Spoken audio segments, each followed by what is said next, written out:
آن مرد در نزدیکی های همین خزان رفتنی است. در برگریزان سال 1393 هجری خورشیدی.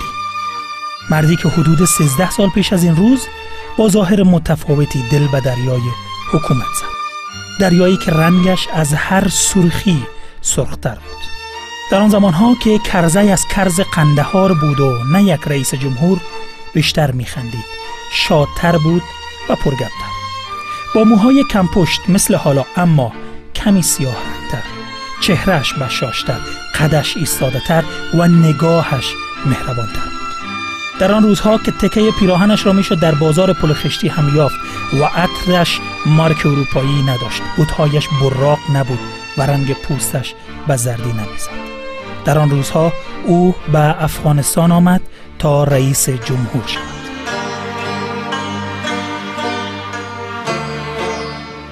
اما گویا او در این 13 سال به اندازه 30 سال چهره باخته است.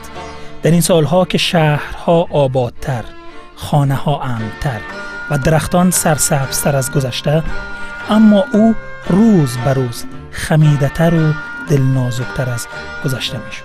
به طوری که احساس میکنیم خشت آبادی این سالها را او با دستانش روی هم مانده باشد، که شاید مانده باشد.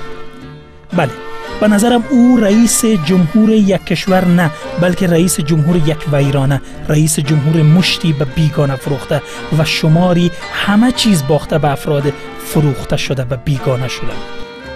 بله، او به معنای واقعی کلمه رئیس جمهور سرزمین فریادها و ناله ها شده. فریاد مادری که فرزندانش را از دست داده بود، پدری که پسری را از دست داده بود و یا کودکی که هر دو را به واسطه یک گلوله به خدا سپرده بود. مثل اینکه او آمده بود تا بر اشک‌ها ریاست کند و بس. البته در این مدت او هم کم از دست نداد. برادرش را با دستانش خاک کرد و اشکی نریخت. پسر کاکایش را کشتند و دم نزد. آبرویش را بردند و چیزی نگفت و قصد جانش را کردند و نترسید.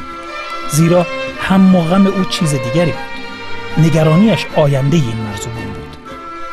تا اینکه دلاشوبی‌هایش کار دستش داد و در یکی از روزها بغض گلویش ترکید تا اشکش را هم دیده باشه. مردی که قرار بود بر ما ریاست کند خودم دیدم که التماسم کرد و اشک ریخت. جالب است، او اشک ریخت، اما بعضی ها در همان روزها به او خندیدند و گفتند که اشک تمساح ریختن از چشمان رئیس جمهور. اما او باز هم در برابر این گپ‌ها سکوت کرد. با شنیدن این حرفا احساس کردم که ابلیس خیلی بیشتر از آن چیزی که فکرش را میکنیم بر بعضی ها نفوذ کرده است. منتقدانش رادیوهایشان را تنظیم کردند روی موج تخریب. روزنامه‌هایشان را ستون بندی کردند با تیتر توهین. تلویزیون‌هایشان را همگام کردند در برنامه کوبیدن کرزی. سایت‌هایشان را قالب بندی کردند به شکل تهدید تا این مرد قندهاری تسلیم شود. راه رفته را برگردد، پایش را پس بکشد، عقب نشینی کند که نکرد. با این حال او حالا رفته نیست. چه خوشحال باشیم و چه ناراحت. چه از خوشحالی جشن بگیریم و پایکوبی کنیم، چه سیاه بپوشیم و بر صورتمان ناخون بکشیم. حامد کرزی می رود.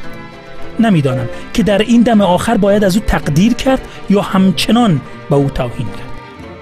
راستش این چیزیست که تنها خود او میداند و خدایش و بس.